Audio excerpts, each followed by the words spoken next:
चलिए ये तो हमने बात कर ली इधर चेन्नई कैंप की। अब मुंबई इंडियंस पर अगर आ जाए तो मुंबई इंडियंस का भी उधर से टाइटल पुश है, लेकिन मुंबई इंडियंस के लिए क्या जो उन्होंने शर्फेन रदरफोर्ड वाली मूव एक मारी, क्या अभी अब आपको ठीक है, देखो आप परफॉर्मेंस वाइज जाते हो चलते हो सारी चीजें,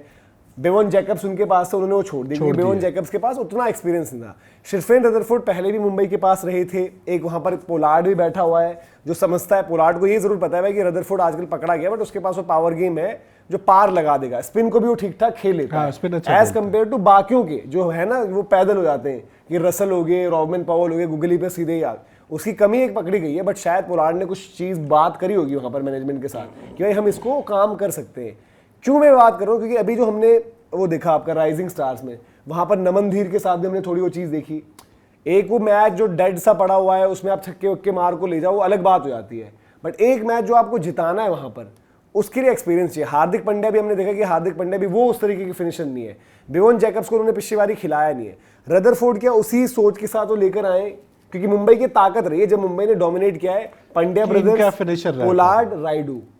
ये नेक्स्ट लेवल करते थे। और पहले आप जाओ जब रोहित शर्मा कप्तान बनकर आए, रोहित शर्मा भी एक फिनिशर में से एक थे कि मतलब मिडिल ऑर्डर प्लस फिनिशर, तो उनकी ओवरसीज कॉम्पोजिशन क्या वो चेंज करेंगे इस बारी, क्योंकि अदरवाइज हम सोचते थे भाई कि नीचे आप मतलब अगर आप सरफेन रदरफोर्ड को ले गए हो तो निश्चित तौर पे आप ये कोशिश करोगे कि उनको 11 में डालो, क्योंकि अगर आप उनको 11 में नहीं डाल रहे हो तो ट्रेड करने का मतलब नहीं बनता, ठीक है। और बैकअप के रूप में सरफेन रदरफोर्ड को बैठाने का कोई मतलब नहीं है। कोई सरफेन रदरफोर्ड आपको वो मैचेस जिता सकता है जो 20 में आपको 50 चाहिए, 21 में 50 चाहिए, 25 में 50 चाहिए, वो मैचेस निकाल के दे सकता है, जो पिछले कुछ वक्त में अगर देखें तो मुंबई की कमजोरी रही है। मुंबई क्लोज मुकाबले जाके हारी है। ये है। आप हार्दिक पांड्या की वो पारी देखो, हार्दिक पांड्या बड़ी अच्छी बल्लेबाजी कर रहे थे, वो मैच फिनिश नहीं कर पाए। तो मुंबई को ये चीज समझ में आई है कि हमारी बल्लेबाजी शायद एकदम टॉप क्लास है, बट हमें इसमें एक फिनिशर ऐड करना होगा। इसी वजह से सरफेन रदरफोर्ड को ऐड किया है। बट मुझे ये फैसला पर्टिकुलरली मुझे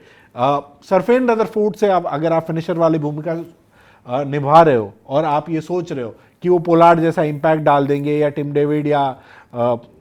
कैम ग्रीन वाला ऑप्शन डाल देंगे, तो मुझे अभी फिलहाल वो पीछे दिखाई देते हैं। वो चीज ना देखो उसमें हमें मुंबई की भी देखो, मुंबई ने ठीक है, लोग बोलेंगे यार कि मुंबई ने किया क्या, एक शार्दुल ठाकुर लेकर आ गए हो कहीं से, एक कहीं से सरफेन रदरफोर्ड लेकर आ गए हो, एक कहीं से मयंक मार्कंडे वापस ले आए हो। बट मुंबई का ये था कि देखो दो चीजें थी, एक मुंबई जिस ट्रेड के पीछे लगी हुई थी उसके लिए उनकी बात हो रही थी भाई कि शायद एक विल जैक्स वो छोड़ रहे, और उसके साथ एक और ऑप्शन वो कौन सी होती, मे भी हो सकता है कि दीपक चहर का नाम रहता वहां पर,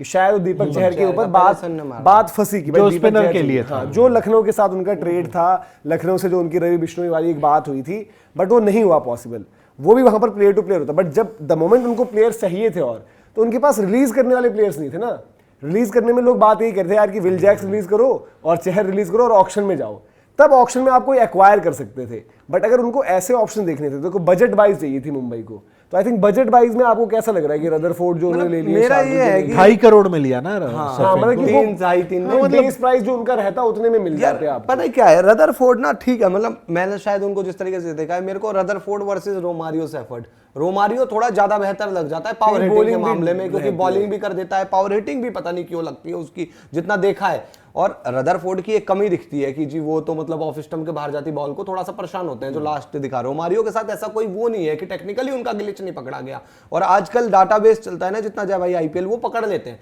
दूसरी चीज ये है कि यार मैं कह रहा हूं फॉर एग्जांपल रसल आए हैं ऑक्शन में, ठीक है भाई, रसल आए हैं, अब रसल के अंदर वैसे कुछ नहीं है भाई कहने को, अब रसल आज के टाइम में शायद वो आईपीएल खेलने लायक भी नहीं रहे हो, पर स्टिल मुंबई वो फ्रेंचाइजी जानी जाती है, चेन्नई वो फ्रेंचाइजी जानी जाती है जो उनका कोचिंग मैनेजमेंट है कि किसी खिलाड़ी से कितना निकलवा सकते हैं भाई उस फ्रेंचाइजी में। मतलब रोहित शर्मा इतना बड़ा खिलाड़ी, आई थिंक जवर्धने अभी है ना वहां पर मुंबई में, तो क्या वो रसल जैसे खिलाड़ी को कभी सोचेंगे? अब रदरफोर्ड के आने से ऑक्शन में आप नहीं सोचोगे, वहां क्या करोगे? बाकी मुंबई का एक पुराना रहा है कैरिबियन पावर, भाई वो पोलार्ड ने कैरिबियन पावर 2009-10 से आप देख लो यार, 2022-23 तक तो खेले ही हैं वो मतलब उनका एक गोल्डन ईयर्स रहा, तो उसके चक्कर में कैरिबियन पावर लाए। मेरे को रदरफोर्ड के लिए सीरियसली मेरा तो ये है कि एक बैड डील रही पर्सनली, मुझे लगता है, क्योंकि वो प्लेइंग 11 में भी शायद उनकी जगह नहीं बन पाएगी जिस तरीके का कॉम्बिनेशन है। उससे ज्यादा मैं सोचूंगा आप एक ऐसे इंडियन पावर हिटर को, चाबुक प्लेयर, रॉबिन मिंज टाइप के प्लेयर को अगर कर सकते हो, देख सकते हो भाई वो जैसा है, तो बात अलग है। मेरे को जो हम एक डिस्कशन करने की, देखो इन डिसीजन में जो हमने बोला कि रोहित का भी इन्फ्लुएंस है, चाहे वो शार्दुल ठाकुर वाली चीज है, पोलार्ड ऑब्वियसली, पोलार्ड और रोहित की बॉन्डिंग हमें पता है कि अलग लेवल पे है, तो पोलार्ड नहीं हो सकता, सरफेन रदरफोर्ड को बुलाया होगी। तो रोहित शर्मा देखो, जो आपने पिछली बार भी देखा ना आईपीएल में, और मुंबई ने ये जिम्मेदारी अब रोहित शर्मा को दे दी कि भाई कप्तान हार्दिक ही है, टीम देखो हम पीछे से ज्यादा चलाते हैं, बट जब आप कैप्टन थे तो आप पर कंट्रोल रहता था, तो आपको अब देखना है कि भाई हमारी कॉम्पोजिशन में जो कमियां है वो कैसे फिक्स करनी है। तो रोहित शर्मा का भी उसमें से रहेगा। और पिछले सीजन आपको याद है इन्होंने विल जैक्स को भी नीचे खिलाया है, कभी 3 खिलाया, कभी नीचे खिलाया, इंग्लैंड भी इनको। अब इनकी ओवरसीज में जो लग रहा है कि ऊपर एक रिकल्टन होगी, ठीक है, अब उनके ऊपर भी डिसीजन ले सकते हैं, क्या पता इनको ऑक्शन में और कोई बजट बाय। देखो इनके फिक्स आप देख लो ना, ऊपर रिकल्टन हो गए, नीचे एक left arm pacer Trent Boult हो गया, ठीक है, दो बिल्कुल पक्के हैं। अब इनकी चॉइस जो है ना, उसके बाद सेंटनर को आप डालोगे ही डालोगे, सेंटनर, कॉर्बिन बॉश और रदरफोर्ड, हाँ, इन 3 में से दो खेलने हैं। ये शायद कॉर्बिन बॉश को छोड़ देंगे, छोड़ देंगे मतलब इन टर्म्स ऑफ 11 में नहीं रखेंगे, बोलेंगे भाई कि स्पिन ऑप्शन में सेंटनर की बॉलिंग बैटिंग भी बड़ी इंप्रूव हुई है, और सेंटनर का आई थिंक इस T20 वर्ल्ड कप में और आपको असर दिखेगा बैटिंग वाला, जो मुंबई को और कॉन्फिडेंस दे देगा। हाँ। और फिर ये बोलेंगे यार कि कॉर्बिन बॉश की जगह हमारे पास चलो एक दीपक चहर है, एक बुमराह है, हमने शार्दुल भी रखे हुए हैं, अगर जरूरत पड़ जाती है तो हम इनसे काम निकलवा लेंगे। हाँ, बट कंडीशन स्पेसिफिक ये क्या करेंगे, सेंटनर की जगह कॉर्बिन बॉश, और रदरफोर्ड की अगर परफॉर्मेंस आ गई तो ठीक है, अदरवाइज रदरफोर्ड बाहर, कॉर्बिन बॉश और सेंटनर एक साथ। बट ये स्टार्ट करेंगे अब रदरफोर्ड के साथ, क्योंकि उस जगह पर ना मतलब डर इनका, मेरा जो कंसर्न है वो यही है कि सरफेन से ये जो चीज उम्मीद कर रहे हैं, अगर स्टार्टिंग के 2-3 मुकाबलों में वो चीज नहीं मिली तो सरफेन पूरे सीजन में आपको बाहर बैठे हुए दिखेंगे, और उनकी जगह पे आप कॉर्बिन बॉश को खिलाते दिखोगे। हाँ, जो तो मैं इसीलिए कह रहा हूँ कि अगर आप नहीं है, देखो मेरा ये मानना है कि मुंबई अगर वो रदरफोर्ड फॉर्मूला काम नहीं करता तो उनकी 11 और मजबूत होती है। देखो अभी डर क्या लग रहा है कि यार हार्दिक उस तरीके से नहीं खेलते हैं, अब नमनधीर का हाल फिलहाल में हमें थोड़ा सा डाउट हो गया है, एक मतलब ठीक है, बाकी इनमें से चाहे वो तिलक हो चाहे सूर्य हो, कोई एक बंदा तो रहेगा, एक आपका इंपैक्ट प्लेयर भी आएगा, बिल्कुल, जो आपका बैटर होगा, जो इंपैक्ट प्लेयर की ऑप्शन अंदर आता है। तो फिर आपको लग रहा है यार कि अगर कोई नहीं चलता तो, और रदरफोर्ड आज की डेट में एक सेफ बेट नहीं है, क्योंकि रदरफोर्ड का फॉर्म ऐसा रहा है कि एट टाइम्स वेस्ट इंडीज ने ड्रॉप कर दिया उन्हें,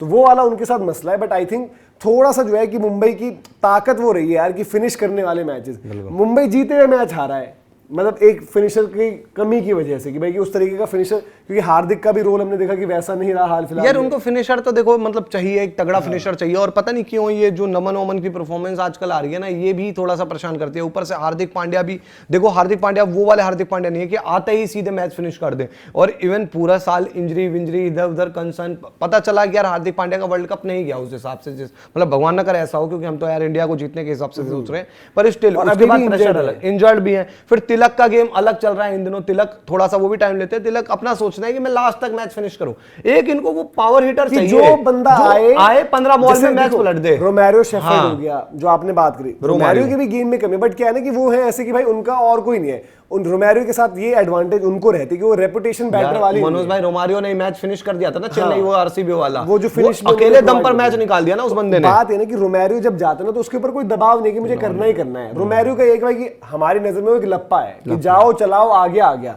रदरफोर्ड के साथ वो दबाव रहेगा कि भाई कि आप स्पेशलिस्ट फिनिशर हो, आपको डिलीवर करना है। अब ये चीजें देखनी पड़ेंगी, बट जो हम उम्मीद कर रहे हैं भाई कि मुंबई जो सीजन्स उनके बीते रहे हैं, वो जो कमियां रही हैं उनकी और बड़े टाइम से जो ट्रॉफी से दूर है, वो सब एरियाज एड्रेस करना। और जो हमने आपको लाइनअप भी बताई है भाई, देखो रोहित शर्मा, रिकल्टन, फिर आपके तिलक सूर्या, ये आपके 4 बंदे हो गए, नमन हार्दिक 6 हो गए, एक इसमें इंपैक्ट की ऑप्शन जोड़ लेना बाद में, एक बंदा हो गया आपका सरफेन रदरफोर्ड। इस केस में आपके कॉर्बिन बॉश बाहर है, सेंटनर अंदर है, एक स्पिन की ऑप्शन रहेगी जो शायद बैटिंग के टाइम पर बाहर चली जाएगी, आपका बैटर बनना रहेगा। फिर आपके पास बुमराह,